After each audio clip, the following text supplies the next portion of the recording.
안녕하세요. 금은아침마입니다.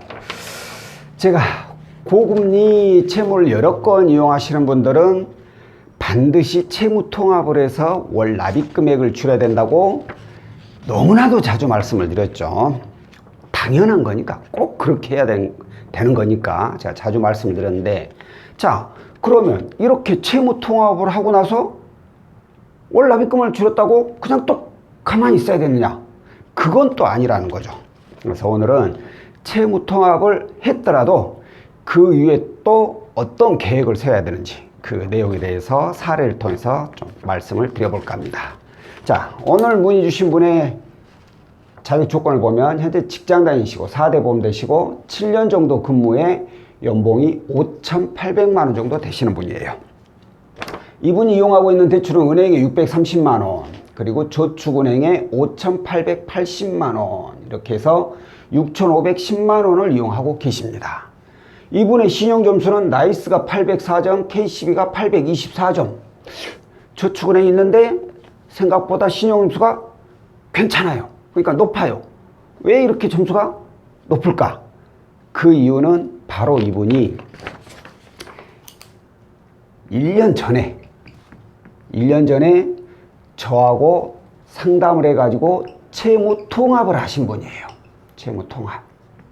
뭐 그 전에는 여러 가지 대출이 있었겠죠. 근데 제가 채무통합을 진행해 드려가지고 이거 하나로, 저축은행 하나로 채무를 묶어 놓고 그 이후로 신용관리 잘 하니까 점수가 이렇게 많이, 1년이라는 시간 지나고 나니까 점수가 이렇게 많이 올라간 거예요.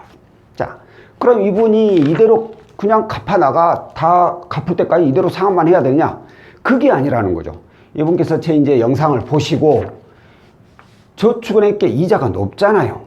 그러면 반드시 제가 또 이것을 저금리로 대안대출을 해야 된다라는 제가 영상을 또 자주 올린 적이 있죠. 그래서 이분이 그 내용을 보시고 저한테 저금리 대안대출이 가능하겠습니까? 라고 문의를 주신 겁니다. 자, 그럼 이분이 현재 이용하고 있는 이 저축은행 이자는 몇 프로일까요? 이게 바로 17.7%예요. 굉장히 높죠? 높을 수밖에 없죠. 왜? 그 당시에는 대출이 분명히 여러 건 있었을 거니까. 그래서 신용점수도 안 좋았을 거고 통합이 되는 게 다행인 거죠. 어찌 보면. 비록 이자는 좀 높더라도. 자, 그러면 이제 이걸 이용한 지 벌써 1년이 지났어요. 1년이.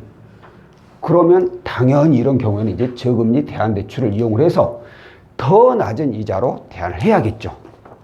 자, 이런 경우에는 두 가지의 상품을 접목을 해볼 수가 있어요. 첫 번째, 당연히 저금리 대안대출 상품이죠. 이게 일명 통대안이라는 상품입니다. 통대안은 최대한 기존에 있는 대출을 일단 다 상환하고 신용점수를 올려서 최대한 1금융권의 저금리로 대안을 하는 그런 상품이에요. 그리고 두 번째가 이제 같은 2금융권의 대안론이라는 상품이에요. 대안론. 자, 이건 같은 2금융권, 똑같이 뭐 저축은행의 캐피탈이지만 신용점수가 많이 좋아졌기 때문에 이보다 현재 이용하는 것보다는 더 낮은 이자로 대안을 하는 상품이죠. 그래가지고 제가 이 두 가지 상품으로 비교를 한번 해보았습니다. 그랬더니 어떠한 내용이 나왔느냐. 자, 먼저 저금리 대안대출, 일명 통대안이라는 상품을 이용했을 경우에 어떻게 되느냐. 기존에는 대출을 다 상환한다고 그랬잖아요. 그리고 나서 신용점수 올라가고 나면 이제 1금융권, 은행에서 대출을 이용하는데 1금융권에서 나올 수 있는 대출을 저희가 예상을 하는 게 최저 4,500에서 최대 5,800입니다. 지금은 은행에서 연봉이 100%를 넘게 이용할 수가 없어요. 이게 정부에서 저번 달에 만든 대출 규제 때문이죠. 자, 그러면 4,500에서 5,800. 지금 가지고 있는 대출이 6,510. 여기 이제 이 통대하는 비용이 발생하잖아요. 그러니까 그 비용 포함하면 이분은 650. 그러면 대략 계산하기 편하게 7,200이라고 할게요. 7,200만 원을 받아야 돼요. 그러면 나머지는 어디서 받아야 돼요? 이제 2금융에서 받아야 되잖아요.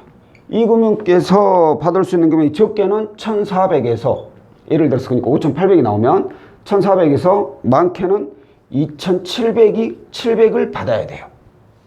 은행에서 다 끝나지가 않는다는 거죠. 그러니까 은행 하나, 이금융권 하나 이렇게 두 건으로 대출을 나눠서 받아야 된다는 겁니다. 자, 그러면 이제 대안론, 제가 대안론 말씀드렸죠. 대안론은 따로 뭐 1금융권의 저금리로 대안하는 게 아니라 같은 2금융권이긴 하지만 현재 신용점수가 높으니까 이 적용된 이자보다 더 이자만 낮춰주는 거죠. 일반 신용대출 상품이죠. 그래서 저희가 대안론으로 한번 가조회를 해봤습니다. 그랬더니만 당연히 이 금액은 대안이 가능하고 여기 추가 자금도 가능했지만 이분은 뭐 추가 자금이 필요해서 연락을 주신 게 아니라 오로지 이자를 낮추고 싶은 거니까 이 금액만 대안을 했을 경우에 적용되는 금리가 12.4%였어요. 자, 지금 이용하고 있는 게 17.7%, 12.4%면 무려 5%가 넘는 이자 차이가 나게 됩니다. 이것도 어마어마하죠. 근데 저금리로 대안했을 경우에 은행에서 나올 수 있는 이자가 요즘 나올 수 있는가 보통 5에서 8% 사이, 그리고 이금융의 경우에는 11에서 15% 사이 이 금리로 보통 형성이 됩니다.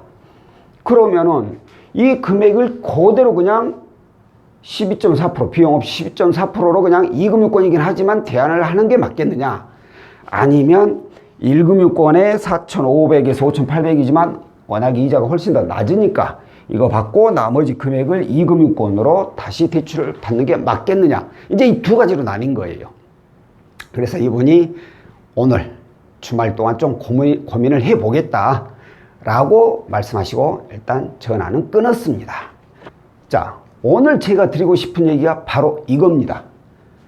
채무통합은 당연한 거라고 제가 몇 번을 말씀드렸어요. 고금리 대출이 여러 건 있으면 반드시 채무를 통합해서 월 납입 금액을 줄이십시오. 그리고 나서 시간이 지나면 이렇게 신용점수가 많이 올라가게 됩니다. 이렇게 신용점수 올라가고 난 후에는 절대 가만히 있으면 안 된다고 했어요. 반드시 이걸 더 낮은 이자로 대안을 해야 된다고. 그래야지 이자 지출을 줄일 수 있으니까.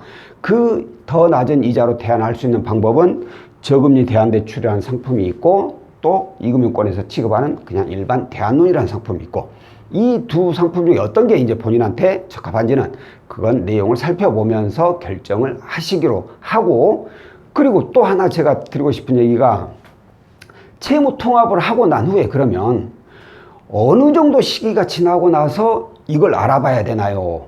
라고 이제 물어보시는 분들도 계시거든요.